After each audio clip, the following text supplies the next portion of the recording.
एक नीति मिलती है कि कई बार आँखों देखी और कानों सुनी बात भी झूठी हो जाती है। कौन सी? आँखों देखी और कानों सुनी बात भी क्या होती हैं? झूठी होती है। सीता के जीवने वेदवती पर्याय में मुनि आरिका को जो देखा था वो सत्य था कि असत्य था?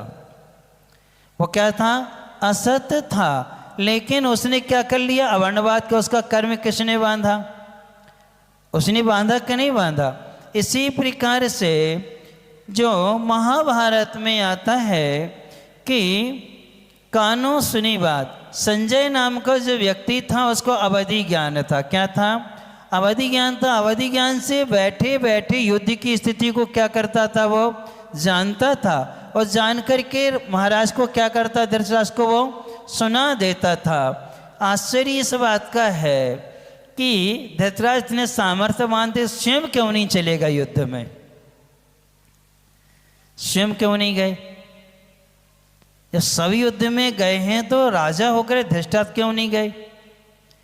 आंखों से दिखता नहीं था, इसलिए वो सुन करके निर्णय लेते गए और राग और द्वेष करके इतने कर्म का बंदी किया उन्होंने कि उस सदगति को प्राप्त नहीं हो पाए। कौन?